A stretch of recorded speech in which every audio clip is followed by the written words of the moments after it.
ಕಾಂಗ್ರೆಸ್ ಸರ್ಕಾರದಲ್ಲಿ ಒಳ ಮೀಸಲಾತಿ ವಿಚಾರ ಅಥವಾ ಆ ಒಂದು ವಿಚಾರದಲ್ಲಿ ಗೊಂದಲ ಹೊಸ ವಿಚಾರ ಏನಲ್ಲ. ಇದೀಗ ಮತ್ತೊಮ್ಮೆ ಕಾಂಗ್ರೆಸ್ನಲ್ಲಿ ಒಳ ಮೀಸಲಾತಿ ತಿಕ್ಕಾಟ ಶುರುವಾಗಿದೆ. ಒಳ ಮೀಸಲಾತಿ ಜಾರಿಯಾಗಬೇಕು ಅಂತ ಹೇಳಿ ಸಚಿವ ಮುನಿಯಪ್ಪ ಬಿಗಿಪಟ್ಟನ್ನು ಹಿಡಿದಿದ್ದಾರೆ. ರಾಜ್ಯ ಸರ್ಕಾರದ ಕ್ರಮಕ್ಕೆ ಸಚಿವರಿಂದಲೇ ಇಲ್ಲಿ ಅಸಮಾಧಾನ ವ್ಯಕ್ತ ಆಗ್ತಾ ಇದೆ. ನೇಮಕಾತಿ ನಿರ್ಧಾರದ ಬೆನ್ನಲ್ಲೇ ಮತ್ತೆ ಒಳ ಮೀಸಲಾತಿ ಕಿಚ್ಚು.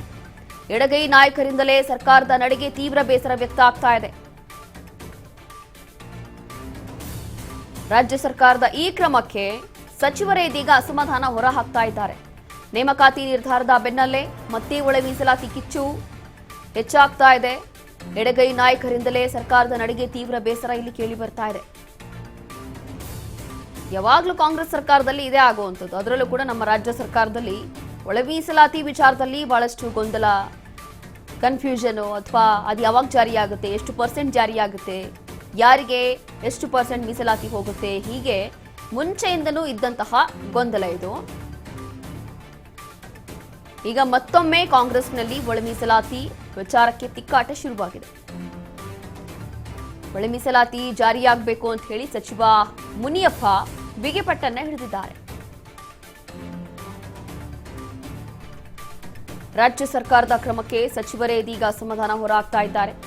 ನೇಮಕಾತಿ ನಿರ್ಧಾರದ ಬೆನ್ನಲ್ಲೇ ಮತ್ತೆ ಒಳ ಮೀಸಲಾತಿ ಕಿಚ್ಚು ಕೇಳಿ ಬರ್ತಾ ಇದೆ.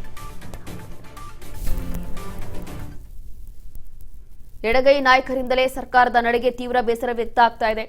ಈ ಹಿಂದೆಯೂ ಕೂಡ ಒಳ ಮೀಸಲಾತಿ ವಿಚಾರ ಬಹಳಷ್ಟು ಗದ್ದಲವನ್ನ ಸೃಷ್ಟಿ ಮಾಡಿತ್ತು.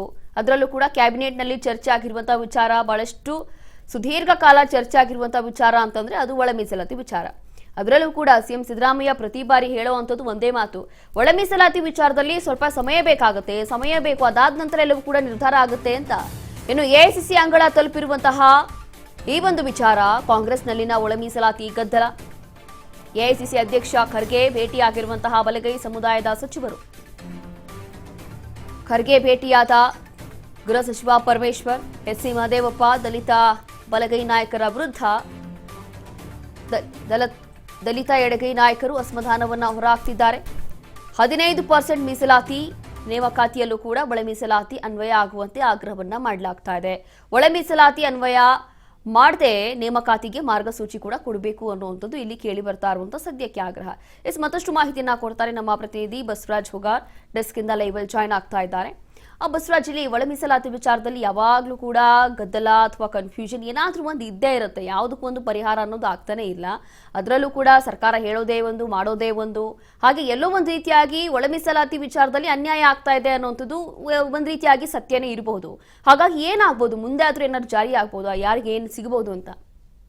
ರೋಶಿನಿ, ಒಳ ಮೀಸಲಾತಿ ಅನ್ನುವಂಥದ್ದು ರಾಜ್ಯ ಸರ್ಕಾರಕ್ಕೆ ಇದೀಗ ಕಗ್ಗಂಟಾಗಿ ಪರಿಣಮಿಸಿರ್ತಕ್ಕಂಥದ್ದು. ಪ್ರಮುಖವಾಗಿ ಈಗಾಗಲೇ ಏನು ದೊಡ್ಡ ಮಟ್ಟದಲ್ಲಿ ಸರ್ಕಾರದಲ್ಲಿ ನೇಮಕಾತಿಯನ್ನು ಹೊರಡಿಸಬೇಕು ಅನ್ನುವಂಥ ನಿಟ್ಟಿನಲ್ಲಿ ಪ್ರತಿಭಟನೆಯನ್ನು ಕೂಡ ಧಾರವಾಡದಲ್ಲಿ ಯುವಕರು ಕೂಡ ಮಾಡಿರ್ತಕ್ಕಂಥ ಉದ್ಯೋಗ ಆಕಾಂಕ್ಷಿಗಳು ದೊಡ್ಡ ಮಟ್ಟದಲ್ಲಿ ಪ್ರತಿಭಟನೆ ಮಾಡಿದರು. ಆ ಪ್ರತಿಭಟನೆಗೆ ಒಂದು ಕಡೆ ಬಿಸಿ ತಟ್ಟಿ ರಾಜ್ಯ ಸರ್ಕಾರ ಏನು ಸರ್ಕಾರದ ವಿವಿಧ ಇಲಾಖೆಯಲ್ಲಿ ಖಾಲಿ ಇರ್ತಕ್ಕಂಥ ಹುದ್ದೆಗಳಿಗೆ 56,000 ಹುದ್ದೆಗಳನ್ನ 30 ದಿನಗಳಲ್ಲಿ ಒಂದು ನೇಮಕಾತಿ ಮಾಡಿಕೊಳ್ಳಿಕ್ಕೂ ಕೂಡ ಮುಂದಾಗಬೇಕು ಅನ್ನುವಂತ ಒಂದು ತೀರ್ಮಾನವನ್ನು ಕೂಡ ಕ್ಯಾಬಿನೆಟ್ ನಲ್ಲಿ ತೆಗೆದುಕೊಂಡ್ರು.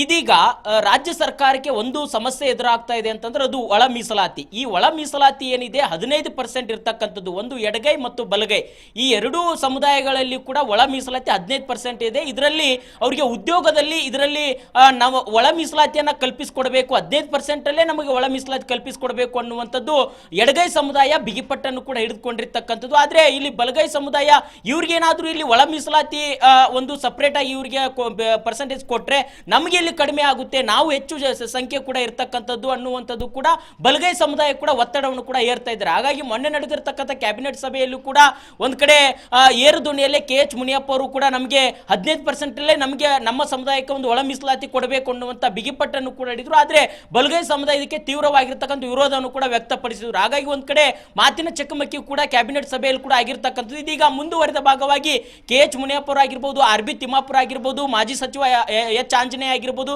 ಇವರೆಲ್ಲರೂ ಕೂಡ 15% ಕೂಡ ನಮ್ಗೆ ಒಳ ಮೀಸಲಾತಿ, ನಮಗೆ ಆಗಿರ್ತಕ್ಕಂಥ ಸಪರೇಟ್ ಮೀಸಲಾತಿ ಕೊಡಬೇಕು ಅನ್ನುವಂಥ ನಿಟ್ಟಿನಲ್ಲಿ ಕೂಡ ಒಂದು ಬಿಗಿಪಟ್ಟನ್ನು ಕೂಡ ಹಿಡಿದುಕೊಂಡಿರ್ತಕ್ಕಂಥದ್ದು. ಹಾಗಾಗಿ ಈ ವಿಚಾರವನ್ನ AICC ಅಂಗಳಕ್ಕೂ ಕೂಡ ತಲುಪಿಸುವಂತ ಪ್ರಯತ್ನ ಕೂಡ ಈಗ ಆಗಿರ್ತಕ್ಕಂಥದ್ದು. ಈಗಾಗಲೇ ಬಲಗೈ ಸಮುದಾಯದ SC ಮಹದೇವಪ್ಪನವರು ಮತ್ತೆ ಪರಮೇಶ್ವರು ಕೂಡ AICC ಅಧ್ಯಕ್ಷರಾಗಿರ್ತಕ್ಕಂಥ ಮಲ್ಲಿಕಾರ್ಜುನ್ ಖರ್ಗೆ ಅವರನ್ನು ಭೇಟಿ ಮಾಡಿದ್ದಾರೆ, ಚರ್ಚೆ ಕೂಡ ನಡೆಸಿರ್ತಕ್ಕಂಥದ್ದು. ಇದೀಗ ಅದರ ಮುಂದುವರೆದ ಭಾಗವಾಗಿ ಎಡಗೈ ಸಮುದಾಯದಲ್ಲೂ ಕೂಡ ಸಚಿವ KH ಮುನಿಯಪ್ಪ ಅವರು ಕೂಡ ಮಧ್ಯಾಹ್ನ 1 ಗಂಟೆಗೆ ಇನ್ನೇನು AICC ಅಧ್ಯಕ್ಷರಾಗಿರ್ತಕ್ಕಂಥ ಮಲ್ಲಿಕಾರ್ಜುನ್ ಖರ್ಗೆ ಅವರನ್ನು ಕೂಡ ಭೇಟಿ ಮಾಡಿ ನಮಗೆ 15% ಕೂಡ ನಮ್ಮ ಒಂದು ಎಡಗೈ ಸಮುದಾಯಕ್ಕೆ ಮೀಸಲಾತಿ ಕೊಡಬೇಕು, ಒಳ ಮೀಸಲಾತಿಗಾಗಿ ನಾವು ನ್ಯಾಯಾಲಯದಲ್ಲಿ ಕೂಡ ಮೊರೆ ಹೋಗಿ ಅಲ್ಲಿ ಕೂಡ ನಮಗೆ ಗೆಲುವು ಬಂದಿರತಕ್ಕಂಥದ್ದು.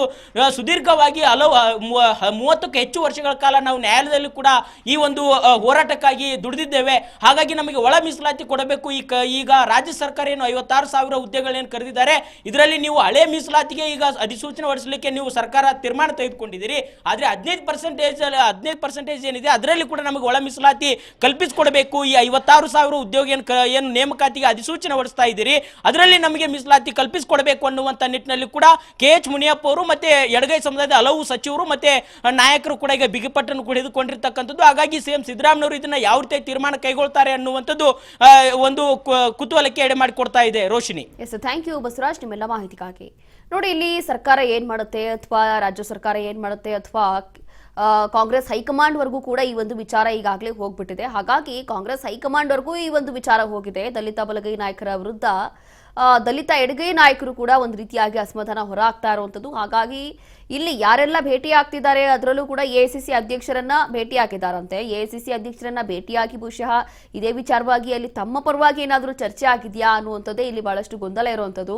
ಏನೇ ಇರಲಿ, ಈ ಒಂದು ವಿಚಾರವಾಗಿ ನಮ್ಮ ರಾಜ್ಯ ಸರ್ಕಾರ ಏನಿದಕ್ಕೆ ನಿಲುವನ್ನ ತೋರಿಸುತ್ತೆ ಅಥವಾ ಏನಾದರೂ ಒಂದು ನಿರ್ಧಾರಕ್ಕೆ ಬರುತ್ತಾ, ಅಥವಾ ಇಲ್ಲಿ ಎಡಗೈ ಅಥವಾ ಬಲಗೈ ಎರಡೂ ಸಮುದಾಯದು ಅಥವಾ ಎರಡೂ ಕಡೆಯ ನಾಯಕರು ಏನು ಹೇಳ್ತಾ ಇದ್ದಾರೆ ಅಥವಾ ಅದಕ್ಕೆ ಒಂದು ಸಪೋರ್ಟ್ ಮಾಡುವಂಥದ್ದು, ಬೆಂಬಲವನ್ನ ಇಲ್ಲಿ ಕೊಡುತ್ತಾ ಅನ್ನುವಂಥದ್ದು ರಾಜ್ಯ ಸರ್ಕಾರ ಇಲ್ಲಿ ಬಹಳಷ್ಟು ಕುತೂಹಲ ಇದೆ. ಹಾಗಾಗಿ ಒಳ ಮೀಸಲಾತಿ ಅನ್ವಯ ಮಾಡದೆ ನೇಮಕಾತಿಗೆ ಮಾರ್ಗಸೂಚಿ ಕೂಡ ಕೊಡಲಾಗಿತ್ತು. ಹಾಗಾಗಿ ಈ ಒಂದು ವಿಚಾರದಲ್ಲಿ ಸರ್ಕಾರದ ಕ್ರಮಕ್ಕೆ ತೀವ್ರವಾಗಿ ಅಸಮಾಧಾನ ಕೂಡ ಹೊರ ಹಾಕಿದ್ರು ದಲಿತ ಎಡಗೈ ನಾಯಕರು ಕೂಡ.